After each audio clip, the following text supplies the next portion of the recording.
So what is basically psychology क्या है और ये कैसे काम करती है? तो साइकोलॉजी है स्टडी ऑफ ह्यूमन माइंड और बिहेवियर। जो भी वो सोचते हैं वो ऐसे क्यों सोचते हैं, क्या एक्शंस हैं इनके, तो psychology is the study of that. But किस तरीके से आप लोगों के दिमाग को समझने की कोशिश करते हो? सो आप फोकस कीजिए how do you feel after you meet the person. आप डिनर पे मिलो, मूवी पे मिलो, जो भी हो, when you go back home, do you feel happy, do you feel stressed, do you feel sad, और do you feel at peace? That is your answer. अभी जो प्यार चलता है और आज से कुछ सालों पहले 90s में जो प्यार चलता था उसमें कुछ फर्क है? जब आप शादी करके ससुराल में चले जाते हो तो वहाँ का एटमॉस्फेयर है ना, उस वजह से भी बहुत सारे रिश्ते टूट रहे हैं। Marriage is a union between two people, not a community project. Burnout अगर आप जानते हैं तो it affects productivity, work efficiency जो हम बोलते हैं। So all of these go down if you are not getting time for your self. तो हम ये कैसे करें? By setting boundaries. So just rephrasing it, focus on the step in front of you, not the entire staircase. आज का दिन है, आप आज का दिन पे फोकस कीजिए। जो कल होने वाला है वो अभी तक हुआ नहीं है। What is the definition of good person according to you? Very simple question. Very simple question, very complex answer. कुछ अनकही बातें शो में आपका बहुत बहुत स्वागत है।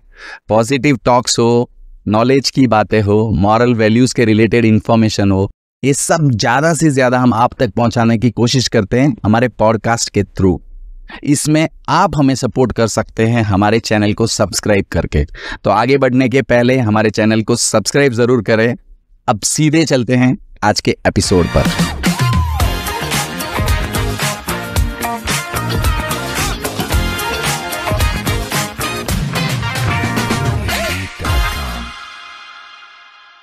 Welcome to the show Kiara, आपका बहुत बहुत स्वागत है ये शो में। So what is basically psychology क्या है और ये कैसे काम करती है? तो साइकोलॉजी है स्टडी ऑफ ह्यूमन माइंड और बिहेवियर। तो जो भी इंसान, जो भी एक्शंस है, जो भी वो सोचते हैं वो ऐसे क्यों सोचते हैं, क्या एक्शंस हैं इनके, तो psychology is the study of that, human mind and human behaviour.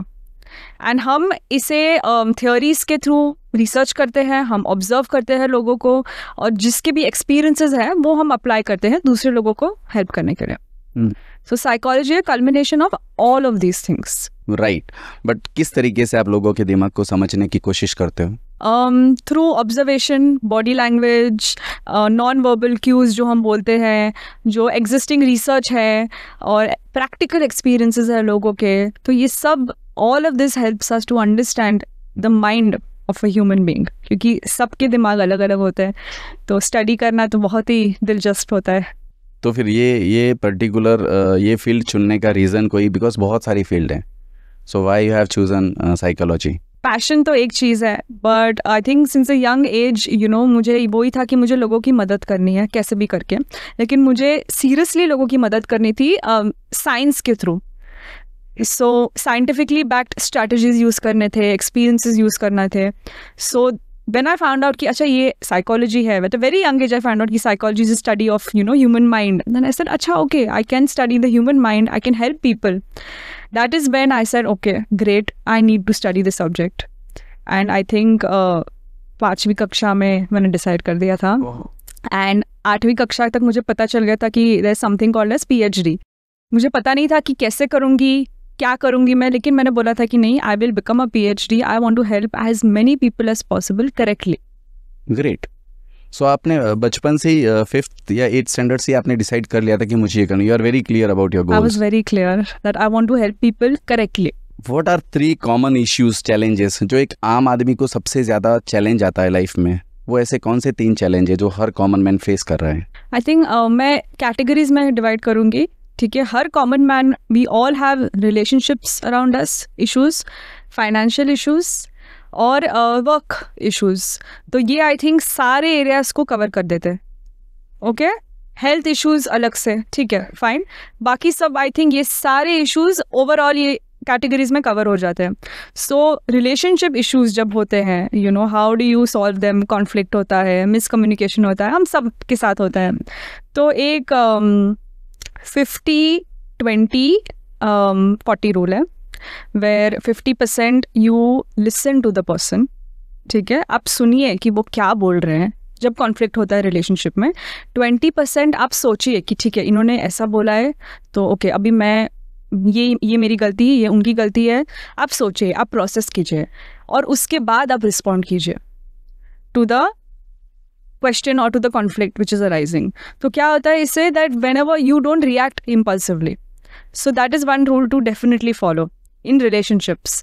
फिर आता है हमारा finance, financial issues everyone have, no one is, it's very common. Some things which would help you, make better financial decisions is कि आप सोचिए हमेशा कि savings is the most important. So आपके wants जो है आप 20% spend कीजिए, बाकी needs और थोड़ा जो भी बचा कुचा है वो savings में डाल दीजिए. So if you keep this in your mind आपके finance में, this will really help you. Also to not spend impulsively. अगर आप कहीं जाओ और आप बोलो कि I want to buy this immediately, think over it. Think about it for 2-3 days. And बोलो कि do you really want it or do you need it? और फिर आपके मन में आ जाएगा कि ठीक है I don't need it really, maybe I can buy it later. तो वो इमोशनल खर्चा कम हो जाएगा। और एक चीज़ मैंने जो रिसेंटली सीखी है वो है negotiate, power of negotiation. And इसके पीछे भी साइकोलॉजी होता है, where you understand the opposite person sitting in front of you, उनके नीड्स क्या है, give them what they need. And ये सब अगर आप पढ़ोगे, रिसर्च करोगे, you will understand all of these are money saving tactics. This will really help you. But इसमें एक सवाल मेरा ये है कि जो मिडिल क्लास हैं उनके पास सेविंग के लिए पैसा कुछ बचता नहीं है, और इंडिया में मेजर 90% लोअर क्लास और मिडिल क्लास इस कैटेगरी में आ जाते हैं।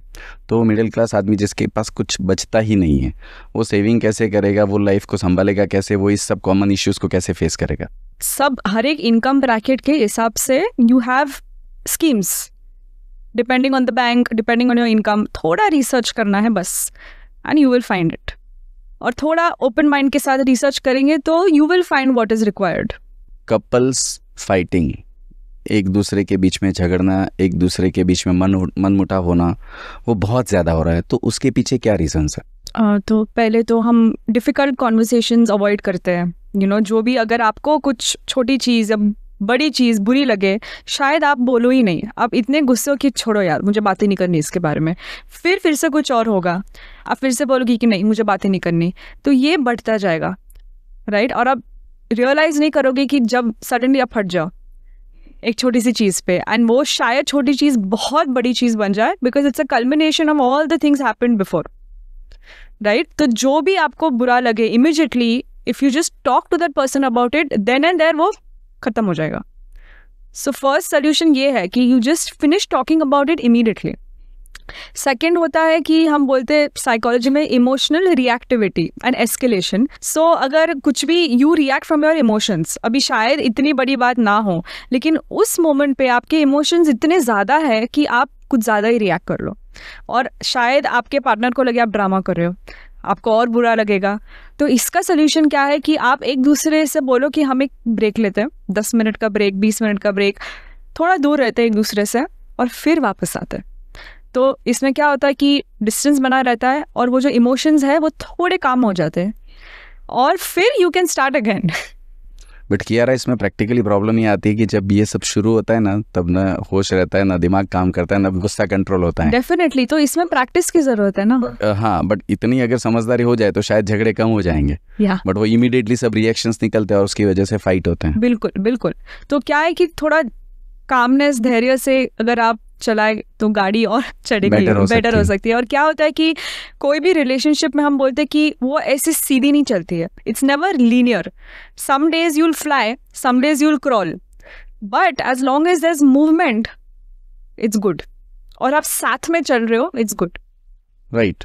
सो दिस इज़ द प्रॉब्लम्स। जब आपस में फाइट हो रही है और अगर काम रहते हैं, चीज़ों को समझते हैं, तो शायद बेटर हो सकता है। But there is other reasons, like जैसे सोशल मीडिया है या शो ऑफ है, ब्रांडेड चीज़ें या लॉट ऑफ थिंग्स, ऐसी सब चीज़ें हैं जो जिसकी वजह से भी झगड़े होते हैं। हो सकते हैं क्योंकि सोशल मीडिया की वजह से कंपैरिजंस इतना रहता है, कि अच्छा ये इनकी लाइफ ऐसे है, ये तो इतने वेकेशंस पे जा रहे हो, तुम तो मुझे नहीं लेके जा रहे हो, बट हमें रियलिटी नहीं पता, राइट? तो यू ऑलवेज शुड रिमेंबर कि social media should be taken with a pinch of salt, क्योंकि बिहाइंड द सीन्स क्या चल रहा है किसी को नहीं पता। कोई भी अपने झगड़े सोशल मीडिया पे नहीं डालेंगे, कोई भी अपने वल्नरेबिलिटीज कोई लोग डालते हैं, which is salute to them, लेकिन most of the very few people. Most of the people are not going to pick up the camera and say आज मैंने मेरी वाइफ के साथ ये झगड़ा किया, मेरे हस्बैंड के साथ ये झगड़ा किया. कोई नहीं करता है ये. You have to remember that. हम सिर्फ देख रहे जो वो दिखाना चाहते हैं. राइट. तो ये इस बारे में तो मैंने भी एक बार कहा था कि जैसे बहुत सारी सेलिब्रिटीज़ को हम देखते हैं जो रेगुलर बेस पे सोशल मीडिया पे अपलोड करते हैं अच्छी पिक्चर्स, अच्छे मोमेंट्स, अच्छे वैकेशंस के फोटोज़, एंड सडनली हमें पता चलता है कि उनका डाइवोर्स हो गया. तो सब इतना कुछ अच्छा चल रहा था तो डाइवोर्स कैसे हो गया? Exactly. So somewhere we are not able to understand behind the scenes. जी बिल्कुल. तो कहीं ना कहीं मुझे भी ऐसा लगता है कि जो दिख रहा है सिर्फ आप उसके ऊपर सब कुछ रिएक्ट मत करो. यू कांट एक्सपेक्ट ऑल्सो, क्योंकि कभी कोई भी ये डालने नहीं वाला है. They don't want to, they don't wish to, वो जो भी हो. सेलिब्रिटीज दूर की बात है, रेगुलर लोग भी नहीं, हम भी नहीं करते ना. नहीं करते. सो एक कंपैरिजन, एक इश्यूज आ गया. दूसरा होता है फाइनेंशियल इश्यूज. तो क्या फाइनेंशियल इश्यूज की वजह से भी कपल्स में झगड़े होते हैं?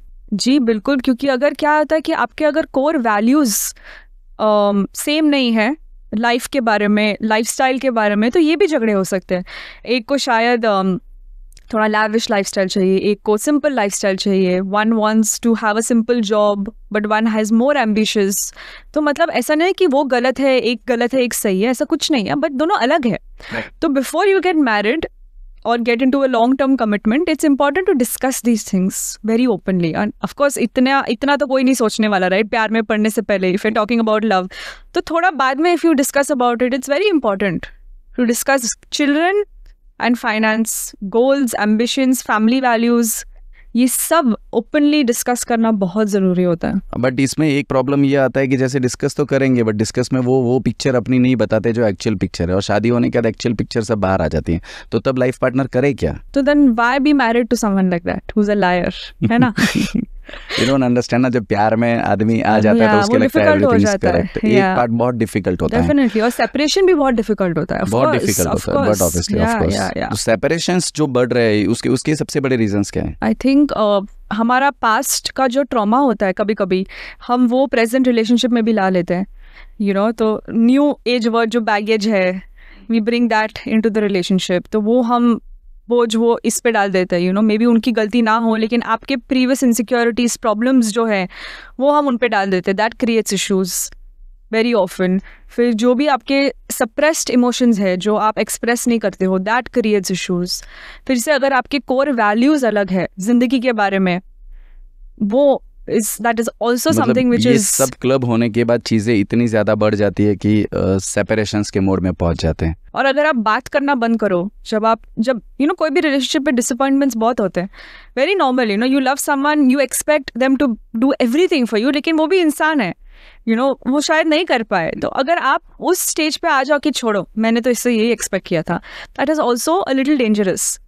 That you don't talk about it. आप सिर्फ डिस्टेंट हो जाते हो, तो इतनी दूरियां बढ़ जाती है कि इवेंचुअली आप सोचो कि मुझे इस इंसान से फर्क ही नहीं पड़ता, या ये मेरी लाइफ में है या नहीं है, आई डोंट केयर. ट्रू. ये बहुत सारे केसेस में हो रहा है अभी, बहुत सारे केसेस में. And couples are not able to solve their issues. It's a lot of issues. Psychology always talk about negative and positivity. So what is negativity and what is positivity?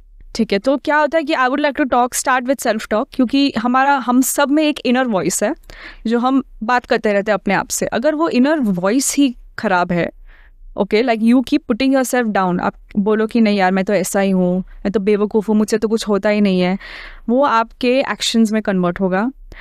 आपके self perception, जो आपका नज़रिया है अपने आप के ऊपर, that will be bad. And अगर आप ही अपने बारे में ऐसा सोचते हो तो how will other people think good of you.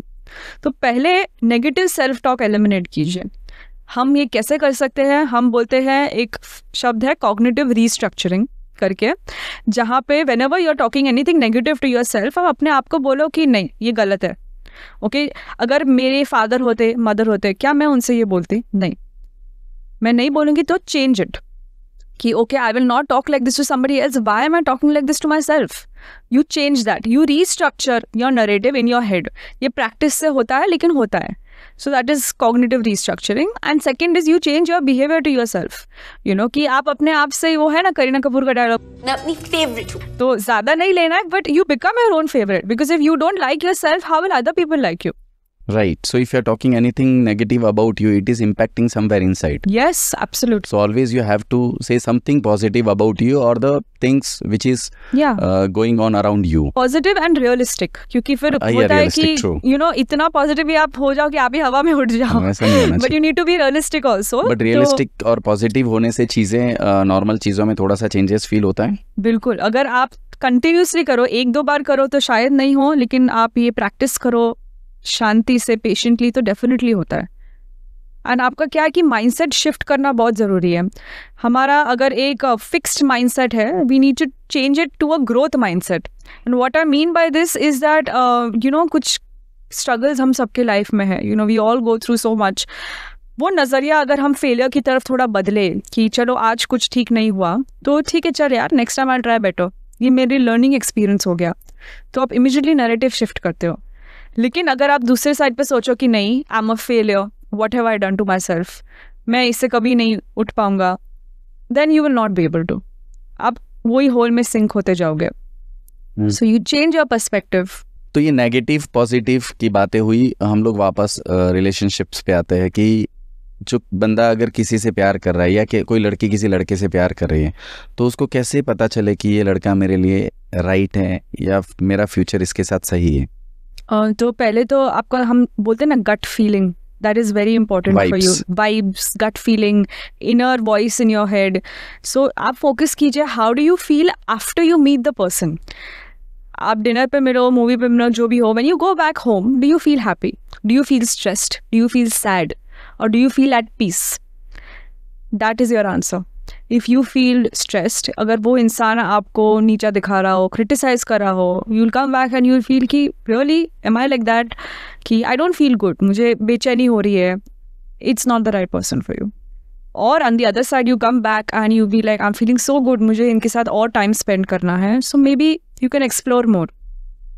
So that is one way to look at it.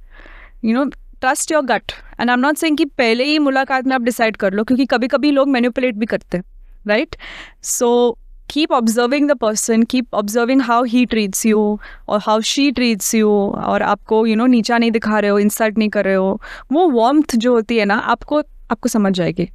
थोड़ा लॉजिक का स्विच ऑन रखना है बस. Right, that is true. Guts feeling समझ जाती है, बट वो कहते हैं ना, प्यार अंधा होता है. उस टाइम कुछ नहीं दिखता है, सब कुछ सिर्फ अच्छा लगता है. Very true. लेकिन वो कभी ना कभी बबल तो बस होने ही वाला है, और जब होगा तो you have to keep your eyes open, क्योंकि you will always feel, you know, प्यार अंधा है, करेक्ट, लेकिन इतना भी अंधा नहीं है कि if someone is insulting you, you don't realise. And या मेनी पीपल डोंट, लेकिन eventually they do realise, and that is when you understand कि this is not for me. So अभी जो प्यार चलता है और आज से कुछ सालों पहले 90s में जो प्यार चलता था, उसमें कुछ फ़र्क है? बिल्कुल. I think technology has come in to play, social media has come in to play, you know, it's changed everything for us. हमारे जो ऑप्शंस है, पहले क्या ऑप्शंस, हम कहाँ जाते थे लोगों से मिलने? नहीं थे ऑप्शंस, राइट? कुछ नहीं इतने थे. सोशल मीडिया नहीं था, इतना कंपैरिजन नहीं था.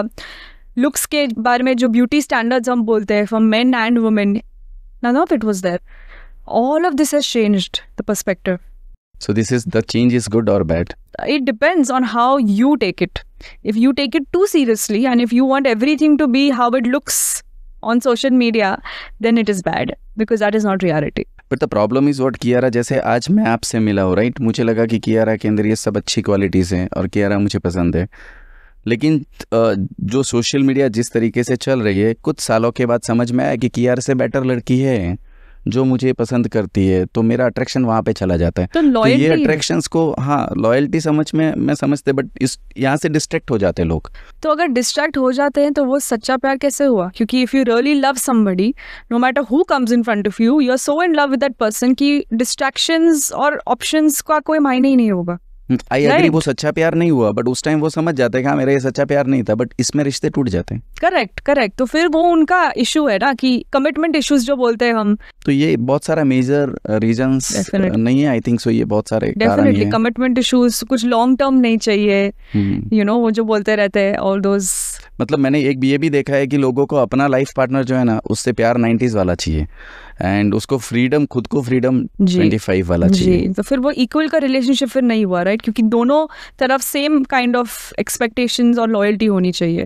बिकॉज इफ अगर आप अपने पार्टनर से एक्सपेक्ट करो कि नहीं आप 90s वाला लॉयल्टी दीजिए मुझे और खुद कुछ और करे, how is that okay? Right, but यही समझ कहीं ना कहीं होती नहीं है। इससे हम रिलेशनशिप में आगे आते हैं कि एक होता है कि आपके लाइफ पार्टनर आपने चूज़ कर लिया, सब अच्छा है, लेकिन जब आप शादी करके ससुराल में चले जाते हो तो वहाँ का एटमॉस्फेयर है ना, उस वजह से भी बहुत सारे रिश्ते टूट रहे हैं। So what is the reason behind that? बिल्कुल, आई थिंक मैंने ये एक बहुत इंटरेस्टिंग चीज़ पढ़ी थी और बहुत लोग इससे वाकिफ़ होंगे कि marriage is a union between two people, not a community project. Okay, तो अभी इतने सारे लोग हैं, अगर जितने भी लोग आपके मैरिज में इंटरफेयर करेंगे उतना ही डिफ़िकल्ट आपका मैरिज होगा, राइट? इंटरफेयर मीनिंग कि अच्छा इसने ये किया, इसने वो किया, तुम लोग को ऐसे हैंडल करना चाहिए अपना कॉन्फ्लिक्ट, अभी बच्चे कर लो, why should other people tell you what you are doing? You decide between two people, you have an issue, don't involve other people, talk it amongst yourself. कुछ बुरा ही हो जाए कि extreme issue as if like a matter of abuse, yes then you take other people's help, but जो daily नोक जोक होता है, solve it yourself. It's a marriage, it's between you and your partner, not between other people around you. Right, but common life जो है, maybe I don't know about your life, common life में ये रहते हैं कि आप जब ससुराल जाते हो तो आपकी फैमिली के अंदर आपकी मदर इन लॉ होती है, आपकी सिस्टर इन लॉ होती है, आपके फादर इन लॉज होते हैं। सो आपको उन सब चीज़ों को भी, उन सब लोगों को भी संभालना पड़ता है और वहाँ पे कुछ कॉन्फ्लिक्ट्स क्रिएट होते हैं। आप बाहर के लोगों को अवॉइड कर सकते हो, बट आप अंदर के लोगों को कैसे अवॉइड करोगे? नहीं, अवॉइड करने की बात नहीं है, you just have to talk it out, you know. और अगर वो भी नहीं हो रहा है तो you have to find a way and a solution together to come out of it, you know. क्योंकि झगड़ा करने से क्या होगा? There is a generation gap, वो आपसे 20 साल बड़े हैं तो उनकी सोच डेफिनेटली आप जैसा सोचते हो वैसी नहीं होगी, नहीं होगी। तो उसका रास्ता कैसे निकालें? तो उसका रास्ता सिर्फ कम्युनिकेशन के थ्रू है और नॉन जजमेंट डायलॉग के थ्रू है। मतलब ये तो अचीव करना बहुत डिफिकल्ट है, correct, but if you want a peaceful life you have to accept other people's opinions and try to find a solution around it. अब दो जनरेशंस, जो ओल्डर जनरेशंस है, apart from the marriage topic, older generations and younger generations are so different. Gen Z जो हम बोलते हैं, right? तो जेन जी का क्या है कि they like fast, quick and they are more digital, लेकिन ओल्डर जनरेशंस है they like face to face interaction, they like traditions, right? तो हम दोनों से ही सीख सकते हैं। ओल्डर जनरेशन में क्या है कि they have so much wisdom, so much knowledge, और यंगर जनरेशन हैज़ इनोवेशन। तो अगर दोनों ही हम कंबाइन करें तो, क्योंकि क्या है कि we are all living life, हम सबके लाइफ में प्रॉब्लम्स है, whatever generation you are from you have problems, हम सब जिंदगी जी रहे हैं। तो अगर दोनों ही कंबाइन कर सके तो that would be great, ideal. That is true, but वो बहुत रेयर केसेस में होता है। अब बच्चे कुछ और करना चाहते हैं, माँ बाप उनको कुछ और करवाना चाहते हैं, and it's a very tough situations. बच्चे चाहते हैं अपने माँ बाप को खुश रखना, बट उनको कुछ और करना है। तो ये ऐसे केसेस में क्या किया जाए? ऐसे केसेस में आई थिंक माँ बाप को समझना चाहिए कि यू नो कि अब बच्चे हैं आपके बच्चे, लेकिन वो इंसान भी है अलग से, राइट? आप दूसरे इंसान को ह्यूमन बीइंग की तरह देखिए, वो रिलेशनशिप की नज़रिए से मत देखिए कि okay now today you have a child, you know, your son or your daughter, but what else is he? He's a human being who has dreams, who has hopes. And on the other side, सिर्फ ये side ही नहीं है, सिर्फ आपके mother हो, you know, she's got so many things, she's living for you, इतनी सारी चीज़ें sacrifices कर लिए. Don't look at her just as your mother. Look at her as a woman, look at her as someone who's left everything and come to this house, who's done so many sacrifices. What can you do to make her happy? तो दोनों चीज़ें देखना बहुत ज़रूरी है। Means कहीं ना कहीं आप ये बोल रहे हो कि माँ बाप को भी ये समझना चाहिए कि बच्चे अगर कुछ करना चाहते हैं तो आप उनको मोरल सपोर्ट्स करो, एंड एज वेल एज वो जेनजी जो लड़के लड़कियाँ हैं उनको भी अपने माँ बाप के बारे में ये सोचना चाहिए कि they are sacrificing a lot, बहुत सारा। तो वो क्लब करके अगर आगे चलते हैं तो things can be get better. Compromise दोनों ही साइड से होनी चाहिए, एक साइड से नहीं, तभी इट विल हेल्प। या कपल्स के अंदर आपको क्या लगता है कि एक हस्बैंड अपनी वाइफ से क्या एक्सपेक्टेशंस रखता है?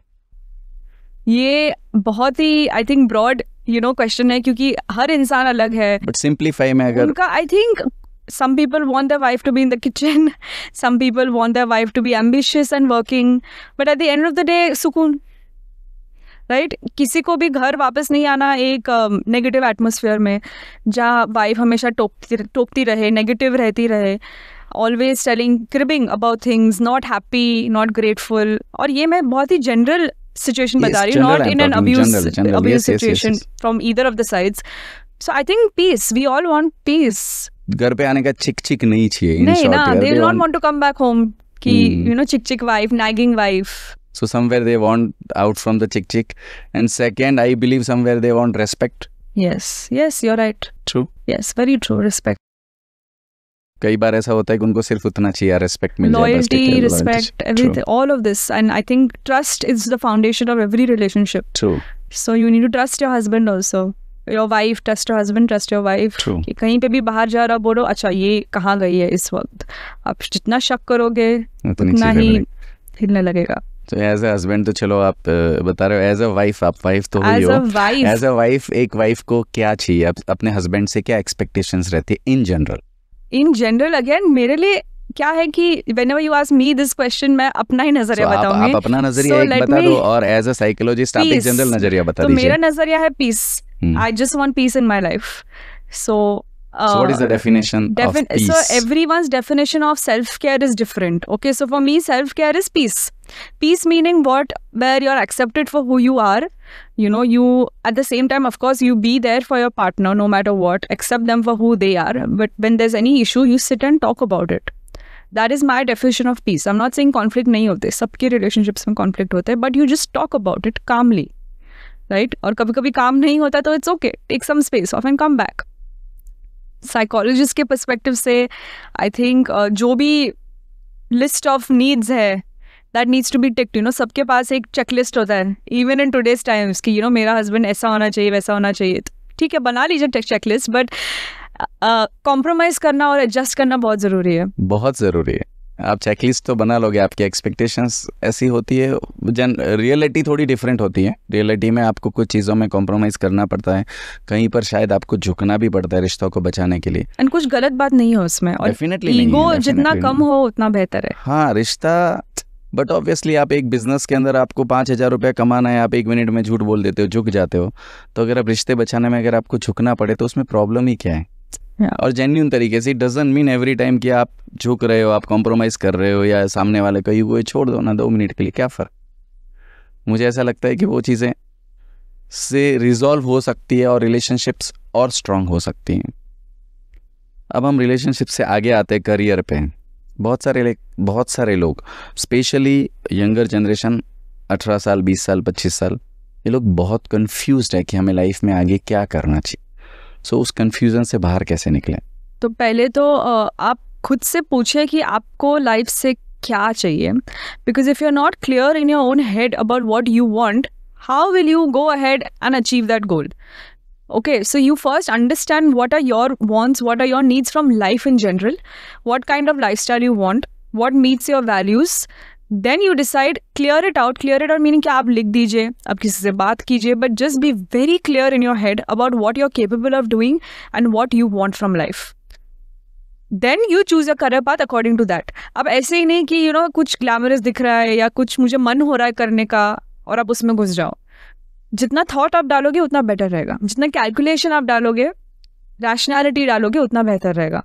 बट ऐसा पर्टिकुलर कुछ पॉइंट, ये मैं आपको इसके लिए स्पेशली पूछ रहा हूँ कि आप 5th स्टैंडर्ड 8th स्टैंडर्ड से लेकर चीज़ों को लेकर क्लियर थे और आज भी आप क्लियर हो कि मुझे करना क्या है.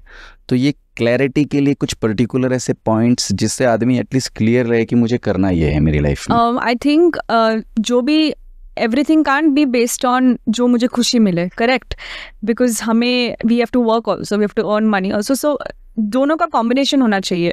What gives you happiness and what can also help you sustain.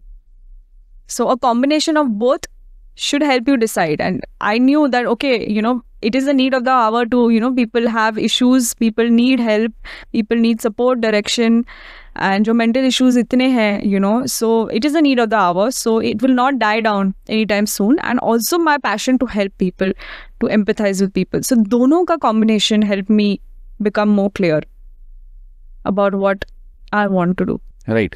अब कुछ लोग वर्क लाइफ में उनकी फाइनेंशियली नीड्स ही इतनी होती है कि शायद वो पैशंस की तरफ नहीं जा सकते हैं. That is very true.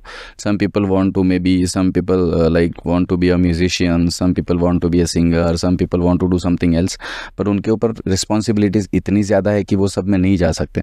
अब ऐसे लोग जिनकी पूरी लाइफ एक पैसा कमाने अपनी नीड्स में पूरी हो जाती है, उन लोगों के भी अपने कुछ पैशंस होते हैं, तो वो अपने पैशन के ऊपर कैसे काम करें? आई थिंक थोड़ा अगर आप 10 मिनट भी एक दिन में उस पैशन की तरफ वर्क करें, move towards it, it will really help you, it will make you feel good. You know, for example अगर आप 9 to 5 कर रहे हो and you come back home very tired, you know, very late, but if your passion is writing, you know, just before you go to bed, 10 minutes give yourself for that, so you'll feel that you've done something for yourself in the day, and then chalk out a plan ki theek hai, kaam ke baad maybe I can do something in this, or maybe I can't, but make sure that you're clear in what you want to do and how you want to do it. 10 minutes before bed, everything, we have that time. I think all of us have that time to manage, you know, so just even if you give 10 minutes to yourself, it will help you, because time for yourself is very important. So you have started this work, this was like आपके अंदर एक मोटो था कि लोगों की help करना है. Was that only, or earning money was the motto? No, earning money came very late, and it's still not that much, but it's just कि the more people I reach, तो ठीक है, if I'm earning through that, so, it's a skill. अगर you're offering, right now, which side is higher, helping side or earning money is? Helping is higher for now. Okay. For now, I'm saying, yeah, I'll be honest. it can be changed in future. Who knows? Yeah, but again, it should not compromise your morals, क्योंकि फिर मुझे रात को नींद नहीं आएगी. But no, if it's not at the cost of somebody else, you know, अगर आप आपके स्किल ऑफर कर रहे हो, you are very good at it and you are earning money through that, what is wrong in it? There is nothing wrong. If you are very good at what you will do well, you will get money, nothing wrong in it. You talk about morals की, morals बीच में आते हैं. अब कई लोगों, आपके morals इसके लिए स्ट्रांग है क्या फाइनेंशियली आपका पार्ट स्ट्रांग है? लेकिन बहुत सारे लोग ऐसे रहते हैं कि जो फाइनेंशियली इतना स्टक रहते हैं कि उनको अपने मॉरल साइड में रखने पड़ते हैं. तो moral values are how important in life? See again it's very subjective. मैं नहीं बोलूँगी कि यू नो आपको सही करना है, बिकॉज अगर आप if you are starving, if you don't have money, you know, moral तो भाड़ में जाएंगे. You know, you just have to put food in your stomach. So I will not talk in that perspective, because हर एक का struggle बहुत अलग रहता है, एंड तभी morals will not matter to you. So I can't, मैं यहाँ पे AC में बैठ के लेक्चर नहीं देना चाहती हूँ मॉरल्स के बारे में, because people are out there working very hard. It's depend on situations. Yes, it depends on situation. What you are facing. वहाँ पर बहुत सारे. Yes, of course, morality is very important to do things the right way. But if you're in a very bad state, you're not going to think of morals, and that is a fact. Career के बारे में we are talking work life और normal life जो रहती है अपनी personal life को, वो एक बैलेंसिंग में भी बहुत बड़ा प्रॉब्लम आता है कि बहुत सारे लोग पूरा का पूरा टाइम वर्क लाइफ को दे रहे हैं, बट वो पर्सनल लाइफ को टाइम नहीं दे पा रहे. तो उसको बैलेंस कैसे करें? बैलेंस करना बहुत ज़रूरी है, राइट? क्योंकि अगर बैलेंस ना हो तो क्या होता है कि ओवरऑल आपके वर्क लाइफ पे भी अफेक्ट करेगा. बर्नआउट अगर आप जानते हैं तो it affects your burnout situation, it affects your productivity, work efficiency जो हम बोलते हैं. So all of these go down if you are not getting time for your self. तो हम ये कैसे करें? By setting boundaries between your work and your personal life. कि आप एक क्लियर लाइन ड्रॉ कीजिए कि okay, today maybe you have a lot of work, तो आप टाइम ऑफ नहीं ले सकते हो घर आके भी, but every day when you come back from work after 7 PM और after 6 PM, I am not going to look at my computer, I am not going to answer work calls. कुछ emergency है, okay, but beyond that I need to spend time with my family. जितना clarity हो उतना बेहतर है. ऐसा मैं भी सोच के घर पे जाता हूँ, बट घर पे जाने के बाद हाथ में मोबाइल वापस आ जाता है. तो वो कंट्रोल की बात है. तो No, I understand. So everyone is facing. I am telling the common issues. I understand. Even I'm facing it. So I'm talking to you about it, but it's not कि आप figured it out. It's not that easy. It's not that easy क्योंकि आपका दिमाग switch off ही नहीं होता. Switch off. जब मैं सो रही हूँ, मैं सोच रही हूँ कि अच्छा मुझे ये अपलोड करना है, I have this session with this person, इनका ये इशू है, मैं कैसे इनकी मदद करूँ. वो स्विच ऑफ होना बहुत ज़रूरी है. दूसरा चीज़, मैं ये मॉडर्न जनरेशन में मैं एक चीज़ देख रहा हूँ कि बहुत सारे लोग ड्रेसिंग सेंस पे काम कर रहे हैं, लाइफस्टाइल पे काम कर रहे हैं, चीज़ें चेंज कर रहे हैं, बट अपनी मेंटल हेल्थ पे कोई काम नहीं कर रहे हैं. सो मेंटल हेल्थ अगर आपकी ओके नहीं है तो बहुत सारी प्रॉब्लम्स क्रिएट होती है. तो मेंटल हेल्थ को ओके कैसे रखें? मेंटल हेल्थ को ओके कैसे रखें, ये अगर जवाब मेरे पास होता तो no, but on a serious note, खुद के लिए टाइम निकालना बहुत ज़रूरी है, राइट? तो पहले तो when you start off your day, make sure you start it off very slowly, very calmly, क्योंकि ये पूरा दिन का टोन सेट करता है. आप जल्दी में रश में स्टार्ट करोगे दिन ना, तो you will be stressed all day. You don't realize it, but it's very important to start your day very slowly, very calmly. तो पहले तो एक मॉर्निंग रूटीन सेट कीजिए. I call it, it's a very well known routine, 5-5-5 morning reset routine बोलते हैं हम. ठीक है, तो क्या करते हैं कि 5 मिनट्स जब आप उठोगे तभी आप मूवमेंट कीजिए. Okay, any kind of movement, stretching, yoga, जो भी हो, 5 मिनट्स. ये क्या करता है, this wakes up your body. Okay, second, 5 minutes of silence. Silence, no phone, nothing, just close your eyes. I'm not saying meditate कभी कभी बोरिंग हो जाता है. Just stay silent, stay still, stay silent, look outside, जो भी है. ये क्या करता है, this wakes up your body. Okay, and last is 5 minutes of intention. Intention मतलब what you set the intention for the day, कि आज मैं ये करना चाहता हूँ, मैं ये करना चाहती हूँ, and I will do this today. This wakes up your sense of purpose. Okay, so when you have a very clear idea of your day, your mind mostly remains calm. When your mind is calm, you will be better mentally. Okay, और दूसरी चीज़ है night routine, 1-1-1 night routine where you write 3 things. Okay, first one thing you write what you're grateful for. ठीक है, one thing you write what you struggled today and what you learned. ठीक है, कि चलो आज ये हुआ. Okay, and today I've learned this. Okay, and one most important thing you write what you're letting go of. Okay, तो शायद ही रोज आप लिखो सेम चीज, I am letting go of my anger और I am letting go of my issue with this person. सालों लगे, but every day if you keep writing it ना, आपके मन में होगा कि ठीक है, I want to let this go, I want to let it go, and eventually you will automatically ये चेंजेस कहीं ना कहीं आएगा. So this will help if you practice this every day, this will help you become more better in a mental frame of. Right.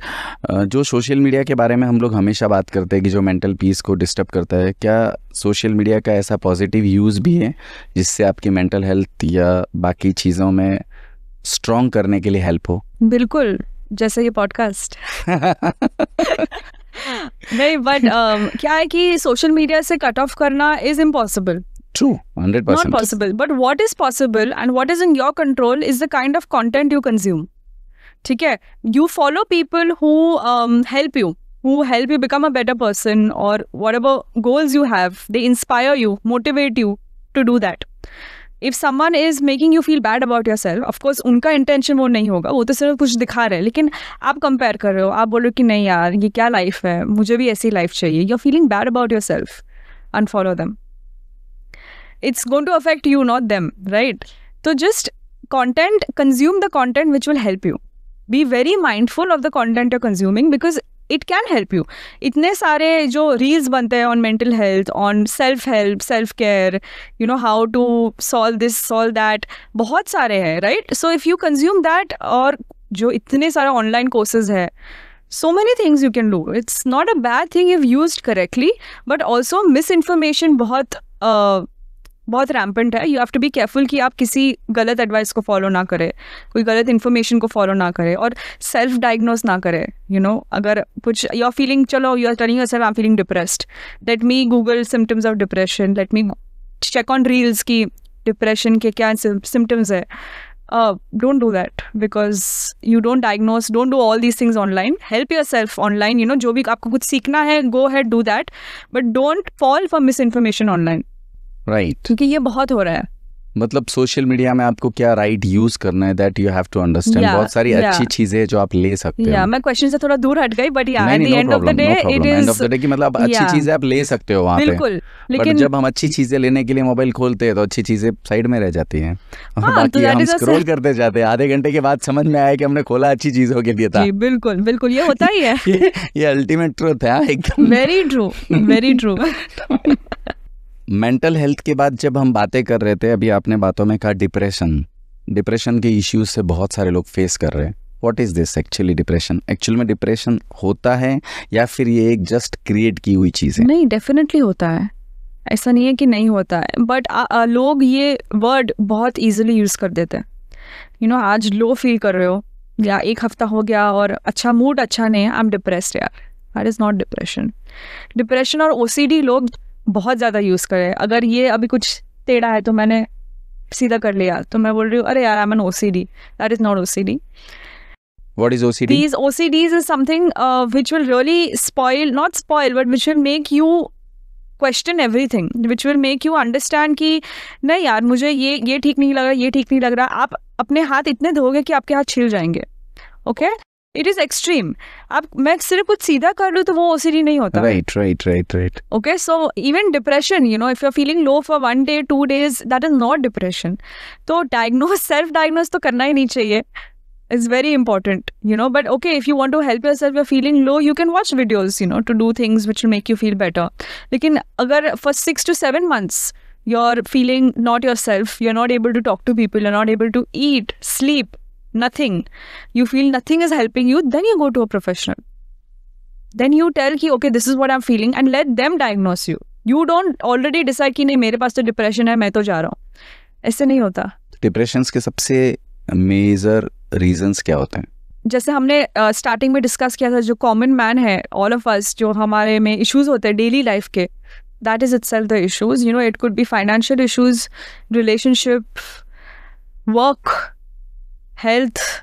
So it could be any of this which really affects you. और दूसरे इंसान के लिए ये कुछ important नहीं होगा, कि ये तो बहुत छोटी चीज़ है, आपके लिए बहुत बड़ी चीज़ होगी. जैसे कि ब्रेकअप. हाँ, ब्रेकअप की वजह से बहुत सारे लोग इस स्टेज में चले जाते हैं. फाइनेंशियल इश्यूज की वजह से चले जाते हैं. कोई चीट करता है तो उस वजह से चले जाते हैं. तो जब ये स्टेज आता है तो जैसे आपने बोला ठीक है प्रोफेशनल्स के पास जाएंगे, बट उसके अलावा ऐसी कुछ चीज़ें जो उनको हेल्प आउट कर सकती हैं इनसे बाहर निकलने में. बिल्कुल. जितने भी आपके जो ट्रस्टेड फ्रेंड्स एंड फैमिली है, अगर आप एक इंसान से बात कर लो, always confide in that one person who you trust, it could really help you, because you feel lonely. ये लोनलीनेस के वजह से. So just talk to one person, the correct person, not the wrong person. तो आप decide कीजिए कि you really trust your parent और you really trust your sibling और a friend, and talk to them about it, and that would really help. And routine, जितना भी आप अपने रूटीन करें, you try to do your routine, like सुबह उठ के you have something you do, afternoon, evening, follow that. अपने आप को जितना बिजी रखिए और रूटीन बेसिकली, क्योंकि क्या होता है कि डिप्रेशन में you are not able to do your routine, or there is also one thing where you can follow a routine and you're still depressed. That's why I tell कि self diagnose मत कीजिए, आप जाइए professional के पास. So all these things are important. Right. But like you said, I think routine will help you definitely, and exercise is very important. I can't tell you how important exercise is. आपके body में जो वो sweat जो निकलता है, it will release a lot of your stress hormones. Okay. So it is very important to exercise every day. Exercise से हम लोग जो कहते हैं सिर्फ बॉडी फिट नहीं, बल्कि जो आपके अंदर स्ट्रेस हो या दूसरी चीजें हैं वो भी बाहर निकलती. बिल्कुल. और मैं नहीं बोल रही कि कुछ फैंसी कीजिए, आप जिम जाइए और आप एकदम फिट रहिए, प्रोटीन लीजिए, खर्चा कीजिए. आई am not saying all that. Just saying खुद के लिए एक्सरसाइज के लिए टाइम निकालिए, एक वॉक, एक जॉग, जहाँ पे भी you sweat. Something you do. Yes, something for yourself. Self reflection time. तो जैसे आपने कहा कि आप जब को आपको डिप्रेशंस होता है तो आप किसी राइट इंसान से बात करिए, तो सराउंड्स आपका जो रहता है वो भी मैटर करता है लाइफ में. बिल्कुल बिल्कुल, वेरी इंपॉर्टेंट. टू वेरी, आपने जब ये बात बोली तो it just came to my mind, surround yourself with the right people, right. क्योंकि कभी कभी गलत लोग भी आ जाते हैं, फ्रेंडशिप्स में टॉक्सिक फ्रेंड्स भी आ जाते हैं, right, without you realising it, and it really affects you badly. आपकी लाइफ बदल सकती है. So be very vigilant about the kind of people around you. Because मैंने बहुत सारे केसेस में ऐसा देखा है, जितने भी लोग डिप्रेशंस में या ऐसी सब प्रॉब्लम्स में ना, कहीं नहीं कि उनके पास अच्छा सराउंड नहीं है, अच्छे लोग उनके आसपास में सपोर्ट नहीं है. Yes, very true. तो हम लोग फ्रेंडशिप पे आए तो अभी फ्रेंडशिप के बारे में भी डिस्कशन कर लेते हैं. How important friends are. I think if you have that certain set of friends, मैं नहीं बोल रही कि 10-20 होने चाहिए, 2-3 भी अच्छे फ्रेंड्स हो ना तो you're rich. अच्छे फ्रेंड की परिभाषा? I think जो आपके ऑनेस्ट हो, ऐसे नहीं हो कि चलो अभी आप ये शर्ट पहनाया, आपने अपने फ्रेंड को जाके पूछा मैं कैसा लग रहा हूँ यार, और शर्ट एकदम गंदा लग रहा है आप पे, वो तो भी बोले कि नहीं बहुत अच्छा लग रहा है. That's not a true friend. Basically, मैं आपको जेन्युइनली कहूँ, नहीं लड़कियों के केस में होता है, लड़कों में तो वो कितना भी अच्छा लगता रहेगा तो भी वो गंदा ही बोलेगा. वो कभी बोल ही नहीं सकते क्योंकि ये सब केसेस लड़कियों गर्ल्स भी होते हैं. Very true. कोई फर्क ही नहीं पड़ता है. कुछ भी इम्पोर्टेंट हो और आपको शायद एक फ्रेंड आप कंसल्ट कर रहे हो as a friend about a life decision, और अगर he says something which is positive, but it may be it's something bad for you, that is not a true friend. A true friend would tell you, be honest with you, no matter how ugly the truth is. So make sure you have those kind of friends around you. And backstabbing ka to it's very obvious. You need someone who's loyal. You know, friends need to be loyal to you, but they have to be very honest. And अगर आपके life में अच्छे friends हो तो आप everything can flourish. Your relationships can flourish, your professional life can flourish, your social life can flourish. So it affects all areas. You know, अगर और दूसरे side पे if you have friends who are toxic, you know, who are not working, who are not doing anything for themselves, who are not studying, it will affect you also. आपका भी motivation कम होगा, right? In all areas. I'll ask you one loyal question, expecting the loyal reply. कि mail friendship अच्छी होती है कि female friendship अच्छी होती है? नहीं, it depends on the bond, you know. Okay. Definitely, हर एक friendship का bond बहुत अलग होता है. Okay. So if you have that bond with a male friendship, you have a bond with a female friendship, it's okay.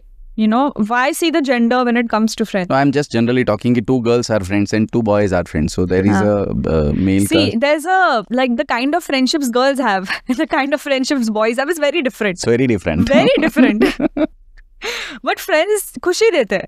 You know, 100%, they heal you. 101%. I believe. Isn't it? Yeah. दोस्त नहीं है तो life नहीं है. बिल्कुल, you know, दोस्त नहीं है तो बिल्कुल, life नहीं I है. agree with you. And ये एक बहुत ही interesting शब्द और लाइन मैंने पढ़ा था कि, you know, it's not about the friends who you've known the longest. It's about the friends who came and never left. True. True. You know, जो आपके दुख में साथ हो वो आपके सच्चे फ्रेंड्स हैं. सुख में तो सभी साथ रहते हैं. और ऐसे आप सुखी रहोगे तो दुखी कर देते हैं 10 मिनट में. ऐसा कोई प्रॉब्लम नहीं है. वो तो चलता रहता है. It's good, you no.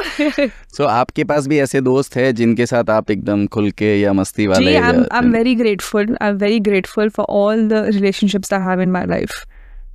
Friendships, very grateful. So बहुत सारे लोग टॉक्सिक फ्रेंड्स के बारे में कहते हैं कि टॉक्सिक फ्रेंड्स दोस्ती से हम लोग खुद को दूर कैसे करें, अवॉइड कैसे करें. या तो टॉक्सिक फ्रेंड अगर आपकी लाइफ में है तो आप कैसे पहचाने कि ये टॉक्सिक है और इससे मुझे दूर रहना चाहिए? ये एक और जो मैंने पहले मेंशन किया था कि आपका गट फीलिंग, यू नो, आप उनसे इंटरैक्ट करेंगे और अगर आपको पसंद नहीं आ रहा how they are treating you, you will understand that okay I don't feel good around this person.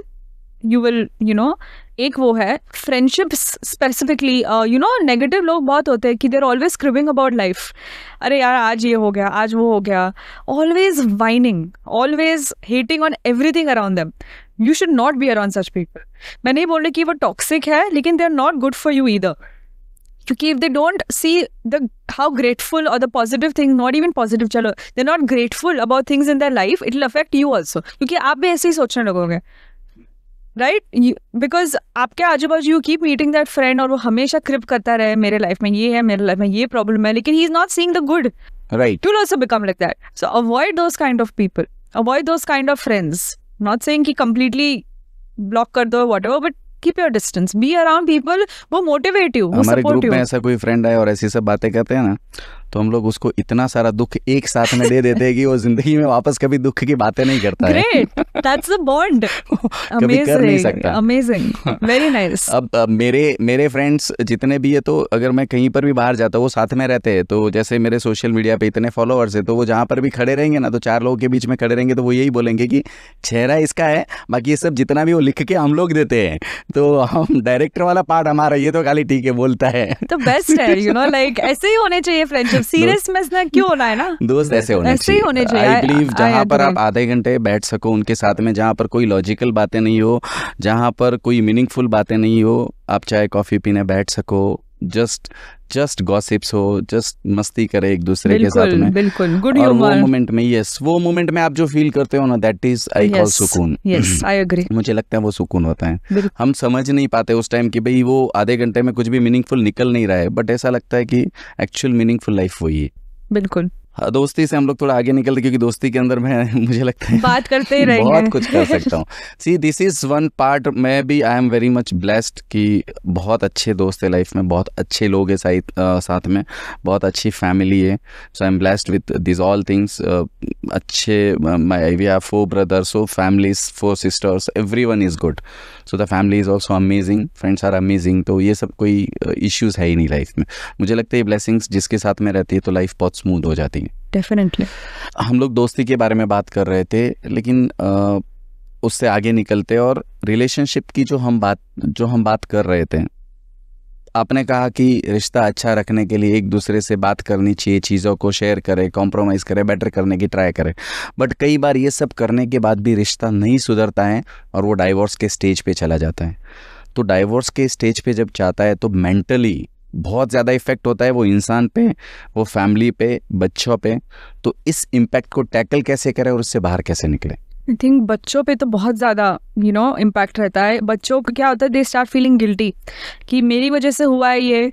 फिर लॉयल्टी का कॉन्फ्लिक्ट आता है कि they have to choose between the parents. जब कस्टडी का होता है issue, they go through that, they go through feelings of loneliness, resentment.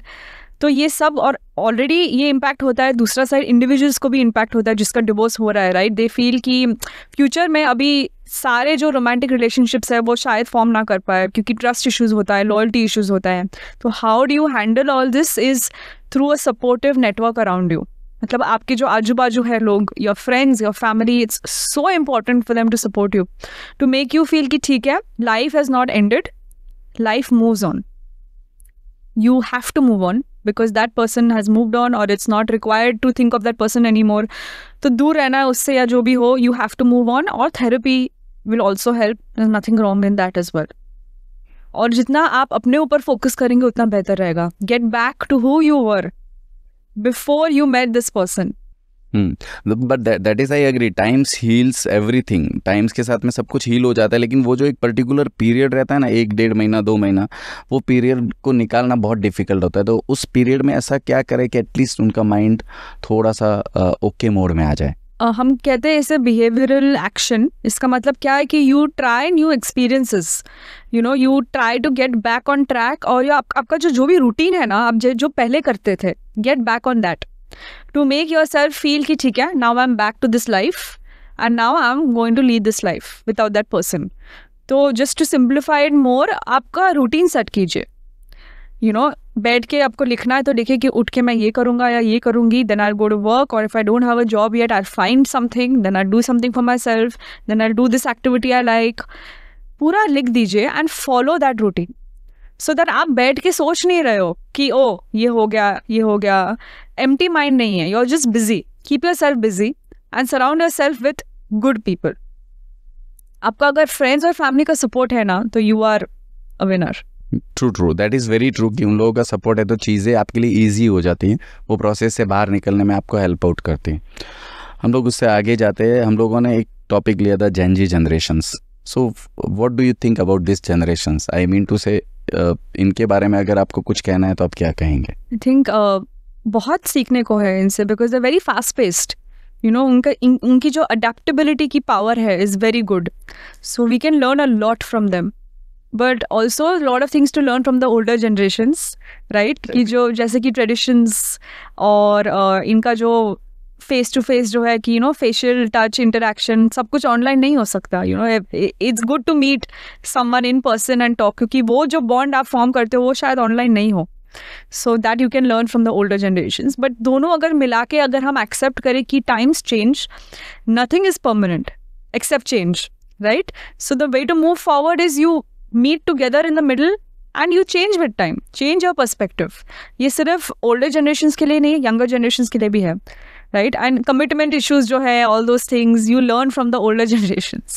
Stability you learn from the older generation. There's nothing wrong in it. That is about they have to learn from the older generations lot of things, commitments and that all. Still ऐसी क्या चीज़ है जो Gen Z generations को ध्यान रखनी चाहिए अपनी life में कि आगे प्रॉब्लम्स आने से बचे उनके लाइफ में? Commitment issues, I think, कि कुछ खराब नहीं है अगर आप एक इंसान के साथ ही रहना चाहो तो। It doesn't make you a boring person. But ये समझना उनके लिए अभी बहुत मुश्किल होता है क्योंकि उनके अराउंड्स बहुत सारे फ्रेंड्स हैं, बहुत सारे लोग हैं, बहुत सारे लोगों से बातें करनी है, बहुत सारे लोगों से रिश्ता बनाना है। वापस सोशल मीडिया जो है वो इतनी सारी चीज़ें, पावर ऑफ वर्ड्स हम बोलते हैं, इतने पॉजिटिव तरीके से बता रहे हैं कि अगर आप आज आपका किसी के साथ रिश्ता है, कल टूट जाता है, आप दूसरे के साथ ज्वाइन हो जाते हो, nothing is wrong, like fast pace. तो उन सब चीज़ों से अवेयर कैसे रहे वो लोग? ये तो उनके ऊपर ही है, right, because you choose who you are. क्योंकि जेन जी क्या है कि they are not 10-15 year olds, they also have a mind of their own, right. तो आप जो इंसान who you are as a person, you only decide that. You can't really learn it from, या you observe your parents, you observe people around you, but who you want to be as a person, you decide that for your self. तो ये उनके ऊपर ही है, you can't force them. और अब जितना फोर्स करो, जितना बोलो कि ये सही है ये गलत है, नहीं उतना ही it will not. So don't force anybody. Gen Z के साथ में फास्ट फैशन बहुत ज़्यादा आ रही है, जो सोसाइटी की एक्सेप्टेंस थोड़ी मुश्किल होती है एकदम फास्ट फैशंस को लेके। तो फैशंस को लेके आपकी कुछ ओपिनियन है? जी, फास्ट फैशन आई थिंक हमें पता है कि it creates an impact on environment, it creates an impact on society. तो एनवायरनमेंट का तो इम्पैक्ट है कि 85% of all these clothes they end up in a landfill, fast fashion. And हमें पता है कि it takes over 200 years to decompose. So ये हो गया एनवायरनमेंट का, जस्ट सम थिंग्स। एंड अभी सोशल जो इश्यूज है, the workers who work there, the wage workers, it's very bad for them, very detrimental. एक आपने आई डोंट नो अगर आपने पढ़ा है राना प्लाजा डिजास्टर के बारे में, जो 2013 में हुआ था ढाका बांग्लादेश में।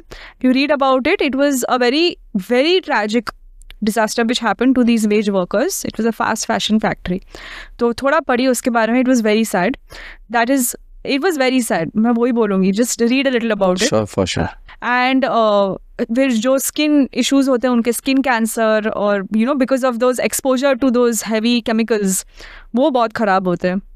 So we know कि fast fashion is not that good, लेकिन it works. राइट, मतलब आपको समझ के चलना चाहिए कहीं ना कहीं चीज़ों को। एंड ऑब्वियसली सब चीज़ें को ब्लॉक आउट करना इम्पॉसिबल है, लेकिन थोड़ा अगर माइंडफुल रहे, इन सब चीज़ों के बारे में अवेयर रहे, so it will be helpful. Ethics और बाउंड्रीज कितने इंपॉर्टेंट है लाइफ में? जितने आप क्लियर हो इसके बारे में उतना ही अच्छा है, राइट? क्योंकि लोग कभी कभी बोलते हैं कि my ethics have been violated, my boundaries have been violated, but were you clear about them in the first place? Draw that line very clearly and then if it's violated you fight for yourself. लेकिन पहले आप बोलिए तो सही कि this is against my ethics, I don't want to do this, or this is against my boundaries. Very often we don't convey it. Communication. True. Yeah. As a psychologist, ऐसा daily life के अंदर कुछ छोटे से 3-4 word जो हम बोल सके, या 3-4 काम जो करने से आपका डे या आपकी लाइफ पॉजिटिव होने के चांसेस बढ़ जाते हैं? आई थिंक वर्ड तो मैंने एक बहुत ही इंटरेस्टिंग चीज़ पढ़ी थी। एक लाइन था, मार्टिन लूथर किंग ने कहा था ये, don't focus on the staircase, focus on the step in front of you. So just rephrasing it, focus on the step in front of you, not the entire staircase. Correct? So don't look at everything together, look at one thing. आज का दिन है, आप आज का दिन पे focus कीजिए।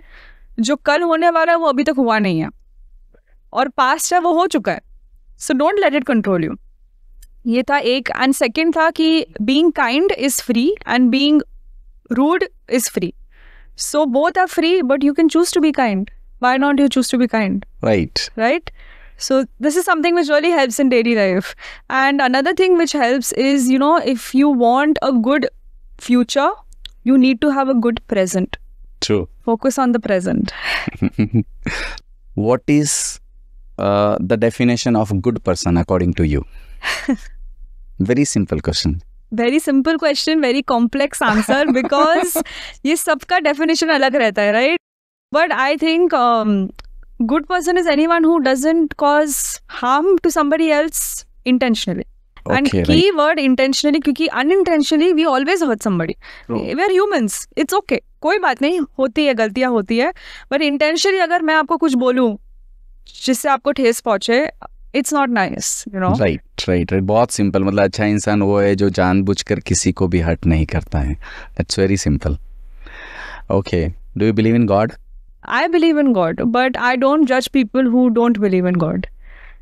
So it's okay. It's a preference, atheist low.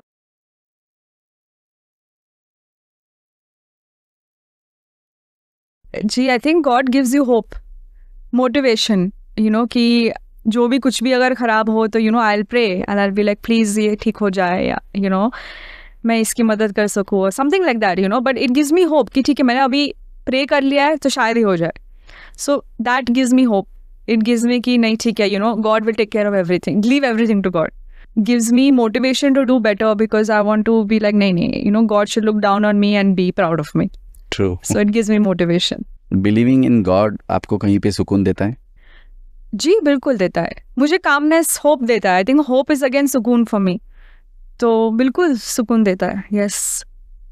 So again I will come on the same. What is exact definition of sukoon in your life? सुकून is having everything and being grateful for it, meaning कि I would, जितना भी हो actually कम होता है, right? We always say कि नहीं कुछ और कुछ हो जाए, इससे ये हो जाए मेरे लाइफ में, ये हो जाए, but if you are happy with everything you have right now, because you always want something more, right? But if you make peace with what you have right now, that is सुकून. And what you have learn from your life, आपके पास जो इतने सालों के experience है, आपको अगर ये कहा जाए कि आप 10 साल बैक चले जाओ, तो क्या चीज़ है जो आप अपने आप को कहोगे? That nothing is permanent. Time changes everything. So the good things are not permanent, the bad things are not permanent. The only thing which is permanent is change. Right. So you just keep up with that. So enjoy the process of life. Yeah, and don't take it too seriously. इतनी serious नहीं है life जितना हम सोचते हैं. I mean, अगर फिर से मैं डेली चीज़ों के बारे में बात करें, nothing, which is grief and all, वो तो अलग चीज है. राइट. बट जो भी डेली हम इतना स्ट्रेस लेते हैं हम for smallest of the smallest things, don't take it seriously. तो मैंने कल परसों ही मैंने एक बात कही थी कि लोग कहते हैं कि ए जिंदगी तू इतना क्यों दर्द दे रही, इतना क्यों सता रही, हमें कहाँ यहाँ पर 500 साल जीना है. तो ज़िंदगी ने भी बहुत अच्छा आंसर दिया कि भाई तू, तेरी जो इच्छा है, तेरी जो एक्सपेक्टेशन है, वो तो ऐसे है जैसे तू लाइफ में कभी मरने वाला ही नहीं है या तो 1000 साल जीने वाला है. तो मैं कहाँ पर गलत हूँ ये बता. जी बिल्कुल. आई बिलीव ये हमारी एक्सपेक्टेशंस बढ़ जाती है तब हमको लगता है कि दर्द ज़्यादा है, बाकी लाइफ बहुत सिंपल और वेरी ईजी ट्रू, है. And there is no end to expectations. True. I think so. बहुत अच्छा कन्वर्जेशन था आपके साथ में, बहुत सारी चीज़ों के बारे में डिस्कशन हुआ. And thank you so much. Thank you for having me. I'm so happy to talk to you. Thank you.